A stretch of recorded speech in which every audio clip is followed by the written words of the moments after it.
Hi, എല്ലാവർക്കും നാടൻ ഹോബിയിലേക്ക് വീണ്ടും സ്വാഗതം. ഞാൻ സുനിത വിനോദ്. ഇന്നത്തെ വീഡിയോയിൽ കാണിക്കുന്നത് ഒരു മലായ് കേക്കാണ്. ഈ കേക്ക് ഉണ്ടാക്കാൻ ഓയിലും എഗ്ഗും ഉപയോഗിക്കുന്നില്ല. ഇതൊന്ന് ട്രൈ ചെയ്ത് നോക്കൂ. മലായ് കേക്ക് ഉണ്ടാക്കാനായിട്ട് ആദ്യം 1 കപ്പ് മൈദ 250 ml എടുക്കണം. 1 teaspoon baking powder, 1/2 teaspoon baking soda, ഒരു പിഞ്ച് ഉപ്പ് എല്ലാം കൂടെ ഒന്ന് മിക്സ് ചെയ്തിട്ട് അരിച്ചെടുക്കാം. ഇനി 1 കപ്പ് ഫ്രഷ് ക്രീം എടുക്കാം. ഫ്രഷ് ക്രീം ഇല്ലെങ്കിൽ 1 കപ്പ് പാൽ തിളപ്പിച്ച് ഫ്രിഡ്ജിൽ വയ്ക്കുക. എന്നിട്ട് അതിൻ്റെ മുകളിലേക്ക് തെളിയുന്ന പാട എടുത്ത് വയ്ക്കുക. അങ്ങനെ കുറച്ച് ദിവസം അങ്ങനെ എടുത്താൽ പാട കിട്ടും. എന്നിട്ട് മിക്സിയുടെ ജാറിലൊന്ന് അടിച്ചെടുത്താൽ മതി. ഇനി 1 കപ്പ് പൊടിച്ച പഞ്ചസാര ചേർക്കാം. ക്രീം വിസ്ക് കൊണ്ട് ഒന്ന് ബീറ്റ് ചെയ്യാം. അതിലേക്ക് 1 കപ്പ് പാല് ചേർക്കാം. എന്നിട്ട് നന്നായി മിക്സ് ചെയ്യാം.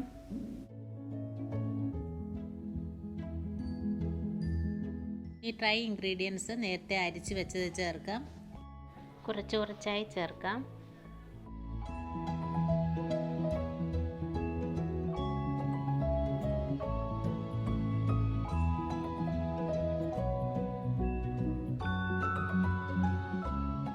Two drops yellow food colour ചേർക്കാം.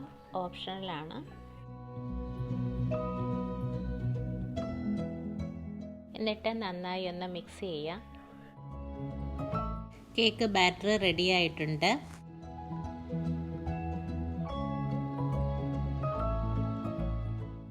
ഇനി കേക്ക് ബേക്ക് ചെയ്യാനായിട്ട് വയ്ക്കാം. ഒരു റെക്റ്റാങ്കിൾ ഷേപ്പിലുള്ള പാത്രമാണ് എടുത്തിരിക്കുന്നത്. സ്റ്റൗ ടോപ്പിലാണ് ബേക്ക് ചെയ്യുന്നത്. 10 മിനിറ്റ്സ് മീഡിയം ഫ്ലെയിമിൽ പ്രീഹീറ്റ് ചെയ്യുന്നുണ്ട്. 20 to 25 മിനിറ്റ്സ് ബേക്ക് ചെയ്യണം. കേക്ക് റെഡി ആയിട്ടുണ്ട്. കണ്ടോ, കേക്ക് കട്ട് ചെയ്ത് വെച്ചിരിക്കുകയാണ്. കേക്ക് നല്ല സോഫ്റ്റാണ്, ടേസ്റ്റിയുമാണ്. നിങ്ങളും ഇതുപോലെ ഒന്ന് ട്രൈ ഔട്ട് ചെയ്ത് നോക്കൂ. എന്നിട്ട് ഫീഡ്ബാക്ക് അറിയിക്കൂ. Thank you.